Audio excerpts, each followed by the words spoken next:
We do not wish to be uncertain about anything in our life. But the reality is that we live in an uncertain and conditional universe. We are faced with uncertainty throughout our lives, and that much of our efforts are devoted to managing and improving that uncertainty. Hi, I'm Sonali Haribahubai.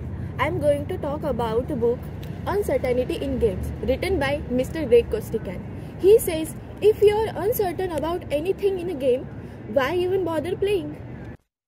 In this concise and entertaining book, Mr. Greg Costigan, an award-winning game designer, argues that game requires uncertainty to hold our interest, and he suggests the game designer can harness the idea of uncertainty to guide their work and give it a direction. Mr. Costigan says that the outcome of a game can be more than a binary win or loss state, and the uncertainty of the game does not lie in its ultimate outcome, but in the final score. The author mentioned some games like Dungeons and Dragons, World of Warcraft, and Cityville. All three are never ending games. If they were entirely predictable, people would long ago have stopped playing them. Uncertainty can be found almost anywhere, as we'll see when we begin to analyze individual games. In the game Super Mario Bros., the uncertainty is in your performance, in your ability to master the skills of hand-eye coordination demanded by the game and apply them to overcome challenges. In Curse of Monkey Island and other adventure games, there are no random elements, no player skills, no need to master physical skills to overcome obstacles. The challenge is entirely mental, solving the puzzle, and uncertainty lies wholly in your uncertain ability to do so. Rock Paper Scissors is a guessing game, with victory going to the player who can outguess his opponent, but there are strategies to outguessing. The uncertainty of Monopoly lies entirely in the dice. Analytical complexity is the primary source of uncertainty in chess. It is the unpredictability of the opponent's move, but also unpredictability in the player's uncertain ability to cope with the complexity of the game. Poker is a gambling game and quite a complicated game too. Poker has three sources of uncertainty. First is randomness, second is hidden information, and the third is player's unpredictability. The first element of uncertainty in Civilization 5 is evident from the moment you start to play. You can see only a small area immediately around your two primitive starting units.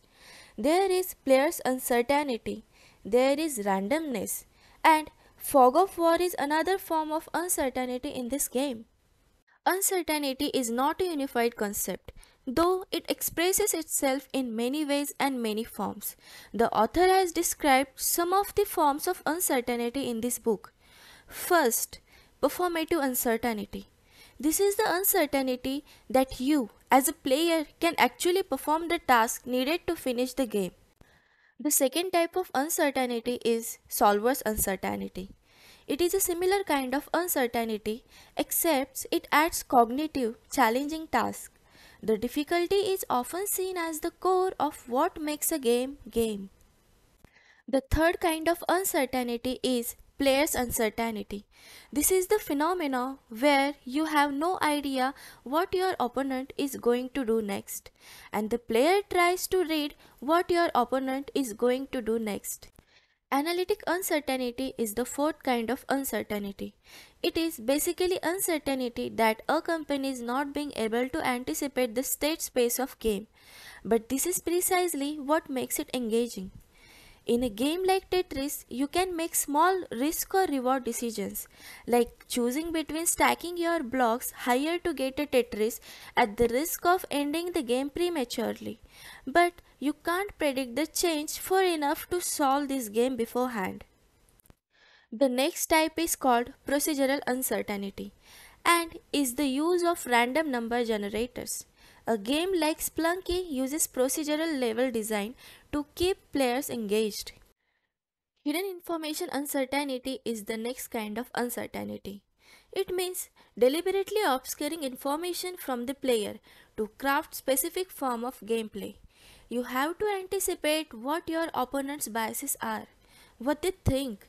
This also applies on the games like Mortal Kombat and Street Fighter, in which you have to anticipate the opponent's moves and prepare yourself to fight.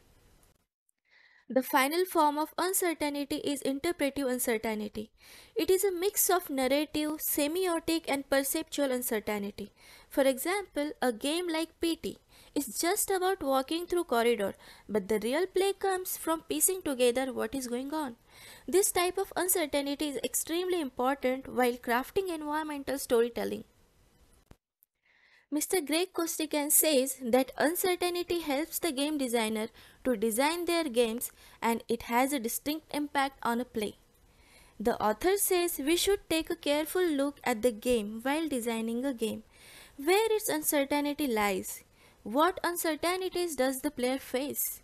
Are they sufficient to make the game challenging? And perhaps most important, would the game be strengthened by introducing a different form of uncertainty or reducing or eliminating an existing form? Mr. Greg Costigan says in conclusion, games are uncertain and must be so to remain interesting. He also says not to assume that uncertainty is the only important aspect of games. The role of the plot in a game, the use of language, and the way in which character is expressed are all of equal importance. Overall, in this book, Mr. Greg Costigan given us an insightful and important angle of game design. He enlightened the importance of uncertainty in game playing experience and game design. Thank you.